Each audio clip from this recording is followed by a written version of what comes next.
Kami ingin mengetahui di mana penelitian terakhir. Penelitian terakhir itu mungkin yang Bapak sebutkan tadi ya, di Papua dan Pulau Mindanao itu tadi. Kemudian sama dengan Thailand Selatan. Ya, Thailand Selatan ya. Hasilnya apa, Pak? Kenapa saya pilih ketiga daerah itu dulu? Ya, karena tiga daerah itu mempunyai persamaan, yaitu secara histori. Daerah itu istimewa karena bergabungnya daerah itu ke negara di mana daerah itu ada itu berbeda dengan daerah-daerah lainnya. Misalnya Papua, pada waktu Indonesia diakui oleh United Nations, PBB sebagai negara tahun 1949, itu Papua belum ikut. Papua baru bergabung di tahun 60-an. Ya. Demikian juga Thailand Selatan juga sebelumnya adalah relatively independen dari Thailand karena mereka adalah Kesultanan Patani. Juga demikian bangsa Moro relatively bergabung hanya setelah Amerika, pada masa Amerika menguasai daerah situ. Nah, jadi ada history yang sama, dimana karena perbedaan itu ada rasa bahwa kita nggak terlalu sama. Itu kayak Papua juga merasa during pada waktu 49 sampai 69 ada keinginan untuk merdeka sendiri segala macam. Jadi ada history. Yang kedua, mereka di situ adalah kelompok-kelompok minoritas. Papua itu minoritas buat Indonesia baik dari segi suku dan agama. Patani juga demikian, mereka itu minoritas dari suku dan agama, juga bangsa Moro di.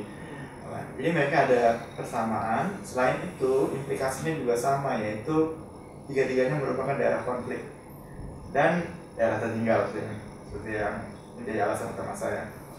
Nah, di ketiga daerah itu kalau kita perhatikan ada tiga macam policy yang selama sekitar 15 tahun ini dilakukan, atau bahkan kalau di Filipina sudah lebih lama.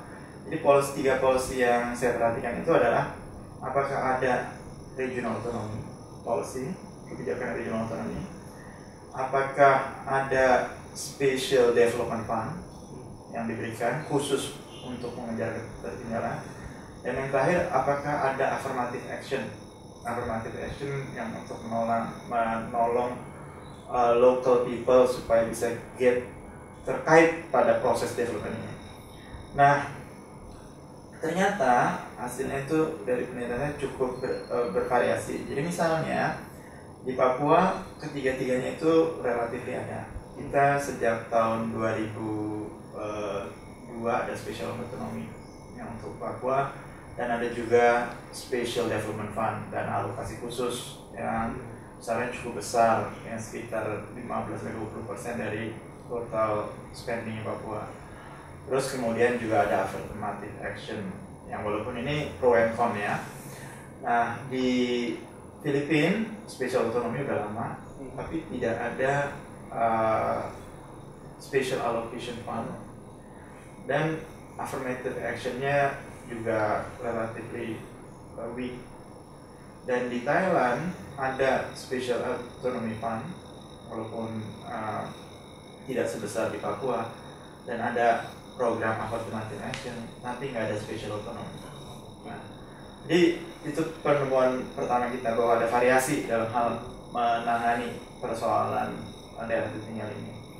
Dan yang kedua, hasilnya seperti apa dari policy ini setelah sejak saat ini, kalau kita sama-sama melihat situasinya di awal tahun 2000-an.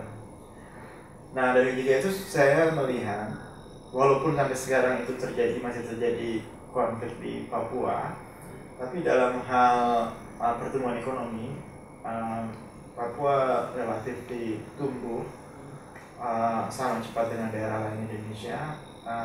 Tidak demikian dengan di Filipina, daerah bangsa Moronya, dan Thailand di tengah-tengah. Ya. Juga kita bisa lihat indikator misalnya jumlah tenaga kerja oleh masyarakat lokal. Kita bisa lihat bahwa di Papua itu pada dasarnya tumbuh seperti national level, di Thailand ya kurang lebih, tapi nggak di Bangsamoro. Jadi kalau kita bandingkan ketiga daerah tersebut, ini dalam hal ekonomi secara makro Papua performance itu baik ya. Nah, walaupun saya juga dapetin dari studi saya indikasi tetap masih ada persoalan, dan ini persoalan ini sama juga di tiga daerah lainnya, yaitu ada kesenjangan antara kota dan desa. Jadi di Papua itu misalnya pertumbuhan di kota Jayapura dan sekitarnya, kabupaten sekitarnya itu dalam 10 tahun terakhir itu 12%. Ya. Sementara daerah lainnya dalam waktu 10 tahun terakhir sangat rendah. Ya. Jadi kesenjangan yang ada itu antara desa dan kota itu masih cukup besar.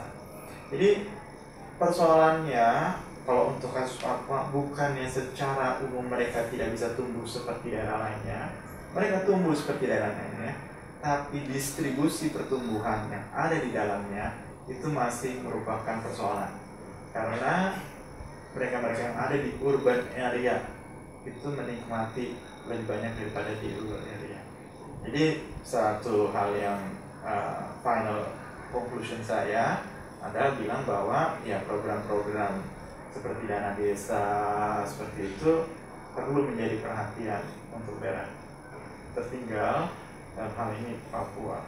Tentunya konklusi ini tidak sama dengan konklusi yang ada di Thailand atau di Filipina. Misalnya kalau di Thailand saya masih dikatakan bahwa masih perlu Thailand untuk mengembangkan adanya special autonomy. Sementara di Filipina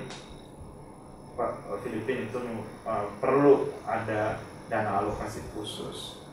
Ya, jadi stage-nya masih beda-beda antara semuanya.